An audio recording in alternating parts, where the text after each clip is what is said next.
et madame. justice. La parole est à madame Fanny Dombrecoste. Merci, Monsieur le Président. Ma question s'adresse à Monsieur le ministre de l'Économie et des Finances. Monsieur le ministre, les États sont en passe de remporter une victoire décisive contre ceux qui, depuis trop longtemps, pratiquent l'évasion fiscale en toute impunité. Comme l'a justement annoncé le Premier ministre la semaine dernière, la partie est finie pour les fraudeurs.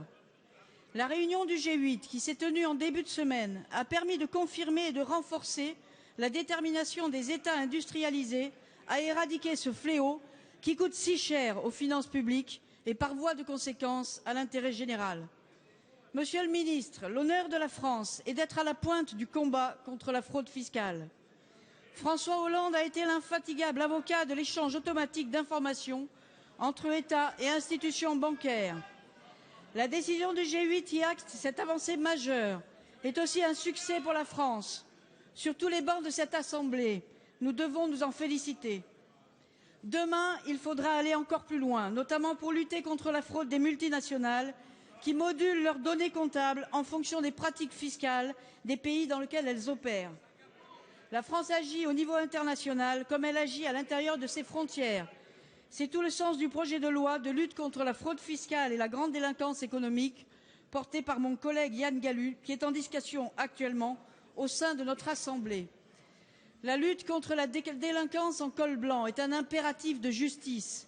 Cette lutte est juste, car toutes les formes de délinquance doivent être combattues avec la même énergie.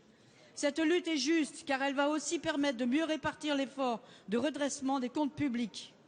Monsieur le ministre, sur ce sujet comme sur tant d'autres, nous sommes fiers d'appartenir à une majorité qui agit et qui fait bouger les lignes. Pouvez-vous nous dire quelles sont les prochaines étapes de la lutte menée contre l'évasion fiscale? Merci. La parole est à monsieur le ministre de l'Économie et des Finances, Pierre Moscovici. Madame la députée Fanny Dombrecoste, en effet, le G8 qui s'est tenu hier et avant-hier a marqué des progrès tout à fait essentiels dans la lutte contre la fraude fiscale et l'évasion fiscale, notamment à l'initiative de la France et du président de la République, François Hollande. Comment les résumer d'abord? En effet, nous voulons faire reculer cette pratique toxique qu'est l'évasion fiscale et nous le faisons en étendant l'échange automatique d'informations qui devient petit à petit un standard international. Et c'est ce qui a été décidé hier par les pays du G8, ce sera aussi le cas des pays du G20. Nous avançons aussi vers un FATCA européen, c'est-à-dire un échange automatique d'informations à l'échelle de l'Europe.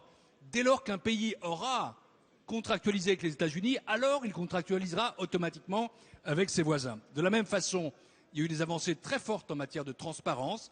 Les pays du G8 se sont engagés pour la première fois à identifier ce qui se cache derrière ces entités opaques, juridiques qu'on appelle par exemple les trusts.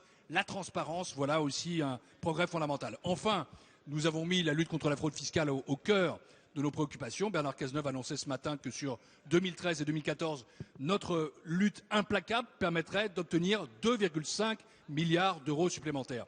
Comment aller plus loin? Eh bien, nous avons commencé à le faire, et vous avez commencé à le faire dans le vote de la loi bancaire, en votant un amendement sur la transparence pays par pays, et pour les banques et pour les grandes entreprises. Et je peux vous confirmer que nous déposerons un amendement au nom du gouvernement au projet de lutte contre la fraude fiscale qui permettra d'inscrire sur la liste des territoires non coopératifs, notre liste nationale, les pays qui ne pratiquent pas l'échange automatique d'informations à la fin 2015. Vous voyez que nous avançons sur le plan international, sur le plan européen, sur le plan français. Oui, en effet, c'est un combat que nous sommes en train de mener et de gagner avec vous, et il est fondamental pour le monde et pour notre